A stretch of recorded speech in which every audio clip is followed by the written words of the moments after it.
Hello everyone and welcome back to the Fantasy Football Fix YouTube channel. My name's FPL Phillips and this is your final quick guide video before the World Cup break, where we'll be covering the top captain pick, the top predicted point scorers, and also the players with the best fixture for this final game week before the break. So let's get into it, shall we, and have a look and kick things off with whether you should captain Erling Haaland this week, and also discuss whether a hit is worth it to bring the Norwegian back in.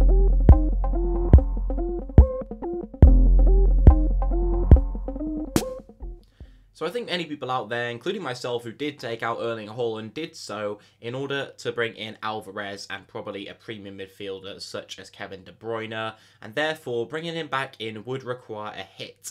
And in my case, I'm looking at this and looking straight away at the first row of the table and the predicted points totals, where Haaland is unsurprisingly first, but not that far ahead of Mohamed Salah and Harry Kane, who I've also put in here as well. So that is worth noting. When we're considering taking a hit and we've got one game week left, we need that hit to pay off in just this game week, in game week 16.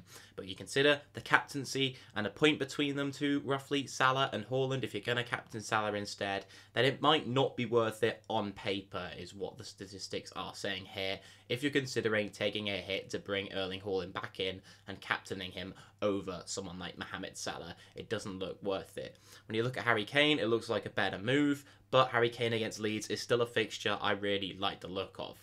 One thing with Erling Haaland that is going to be so important this week is his effective ownership, which will be immensely high. He's still at 80% overall ownership, and everyone, I assume, in the top 10k who's captaining him, who owns it, will be captaining him. So that is going to be a very, very high effective ownership. And if it goes against you, Haaland gets a goal, or God forbid it, another hat-trick at home, then there's going to be some serious damage to your rank. So you have to know the risk, and taking a -4 against the risk of a hat-trick for Haaland, I suppose, is damage limitation at that point, and you're just hoping that Haaland doesn't go absolutely mental if you do go and not have him in your side. I think Haaland blank is almost wishful thinking. Haaland getting 1 or 2 goals, maybe the most likely outcome, whereas Haaland getting a hat-trick, you never know. He's done it at home quite a few times this season. He could well do it again. But when we look at the fixtures this week, it is actually Harry Kane who seems to have the best one on paper, with Leeds' expected goals conceded per 90 seeming the weakest out of the 3 sides. Brentford are the second weakest defence, and then Southampton actually the strongest of the 3, with 1.38 expected goals conceded for them. When we look at expected goals as a team and expected FPL points as a player, Man City and Haaland respectively leading the way in those areas. But Liverpool have looked more improved recently, 1.92 expected goals as a team, not too bad at all. And Mo Salah on 6.40 expected FPL points per 90. He seems to have done better actually against some of the more high-profile teams such as Spurs, who we saw last week, other teams like that earlier in the season, against Man City, for example, whereas he's more struggled against sides like Fulham, Southampton, who he's playing this week. So maybe we're not going to see quite the level of Salah that we've seen in some of the games where Liverpool have played the top 6. But I still think he's slowly getting back into form. He's been doing it in the Champions League as well. And I think this is a time where you can afford to captain Salah and say that he does on some level compare to Erling Haaland for the armband this week.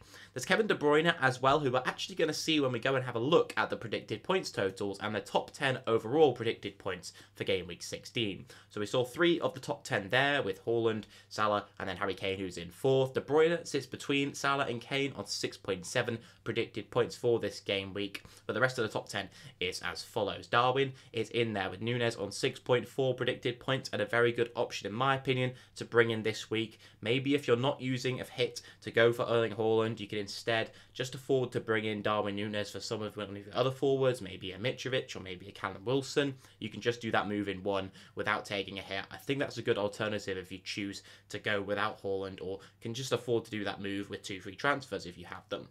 Gabriel Jesus is also in the top 10 once more, Trent Alexander-Arnold and Robertson in there as well, who I do think are good options for this week against Southampton for 1 week in isolation. It looks pretty good for a clean sheet.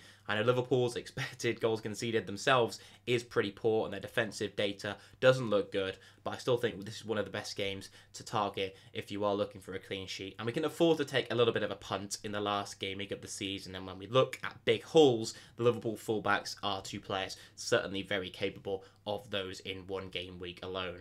We then got Alisson on 5.3 and Cancelo, the final player of the top 10 on 5.1 predicted points. And it is worth noting, if you don't know already, Cancelo will not be suspended for game week 16. He will be playing. He'll be serving his suspension today, in fact, against Chelsea in the Carabao Cup. So he won't be playing in that game. He'll be fully rested for the weekend, and I imagine on certainty he'll start against Brentford at home. So Cancelo, definitely worth holding on to. I wouldn't let that red card put you off, and don't be fooled, he's not suspended for this game week. So that's the top 10 predicted point scorers. We're finally just going to cover the upcoming fixtures, and we've only got one set of fixtures to go on before the break, and that is of course game week 16. So which teams have the best fixtures to target in isolation for game week 16? Well, from an attacking perspective, we're looking at Tottenham coming top of the list, and we saw Harry Kane going up against Leeds' poor expected goals conceded in the captaincy discussion earlier, but there are some other options from Spurs that I really like the look of. Kulusevski, who you can see on the graphic, for one, returning from injury, looks like he'll be playing in the front three with Harry Kane and looked amazing when he came on, really changed the game for Spurs, so I really like him as an option and a pick to go for in midfield if you need a midfield option this week. Also then, you've got Perisic, who I imagine will be the other man in the Spurs front three. I'll be looking over for some predicted lineups for the Spurs team, but I imagine that's the way it will go, with Perisic once again playing very far out of position up front. So he's had some really good underlying data recently. I know he's not quite been getting the returns. Spurs haven't been getting the clean sheets, but I still think Perisic is a really nice pick to go for and one of the best defensive options for this game week. So from Tottenham, I'll be looking at Kane, probably keeping him if you do own him, and then Kulusevski and Perisic will be the other two options from midfield and defence that I think are great. We've then got Liverpool against Southampton. I've already mentioned Mohamed Salah, Darwin Núñez, of course, who we saw in the top 10 predicted points. And then elsewhere, I think Robertson or Trent Alexander-Arnold could be a decent shout in defence if you're looking for a pick there.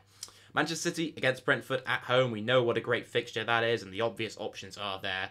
Erling Haaland, Cancelo at the back, De Bruyne in midfield if you've got him. But the key thing with Man City is, ideally, wait for the early team news. They're going to be the early kickoff once more this game week, and so it's quite likely we'll get some news before the 11 AM deadline. I know the server has been pretty shocking recently, and there is perhaps a risk of a crash. But what I'd do is make sure you're logged in on your phone, make sure you're logged in on your laptop, and then wait for the news would be my advice on that. I think it is worthwhile taking the risk and going and grabbing that team news. It does put you at a pretty big advantage, and especially in cases where you own multiple Man City assets and are fearful of someone like an Alvarez not starting, Foden if you still own him, Erling Haaland even, it could really come down to the wire and change your decisions regarding even captaincy. So I think it's worth the risk personally. I'll take responsibility for that if the server does crash like 15 minutes before the deadline again, but I'll have my computer open, my phone open, and I'll just keep trying to put my transfers through even if the website does crash once more. But that's my take on the Man City team news, and what you should be doing with Man City assets is just waiting, in my opinion, for that team news. We've then got Everton and Crystal Palace making up the rest of the top 5 for attacking fixtures. So against Bournemouth looks a pretty good fixture, but I won't be going for any Everton attackers personally. Same with Crystal Palace. I suppose Eze or Zaha would be the ones I'd go for there. And then for defenders, we've got Bournemouth top, but I wouldn't go for them. The clean sheet odds aren't great, and Everton don't look like the worst attack in the league. Bournemouth just generally defensively aren't the best team to target. We've got some other teams in here who look much better in my opinion. So you could go for Liverpool. They've not been brilliant, but as mentioned with Trent or Robertson, you've got a good chance of attacking returns as well if Liverpool do well in that fixture. Arsenal are the team I would be targeting. You can see Gabriel in the graphic here, but Ben White also looks great. Or if you've got the luxury of doing a keeper switch, maybe Pope over to Ramsdale could be a move for you. We've then got Crystal Palace, so we know Anderson, Guehi could be picks there. And finally, Brighton. You could go for maybe a Stupinan or maybe Dunk, but I think Arsenal are the team to target. If you can't go for one of the more expensive assets like Gabriel, I think Ben White's almost on level with him, or maybe even better. So Ben White would be my pick of the bunch for defenders in total. So yeah, that's going to wrap up the final quick guide video before the World Cup break. Let me know if you've been enjoying the series so far, what you'd like to see us improve down below in the comments. But I'll see you very soon for Eddie versus the algorithm, everyone. Goodbye.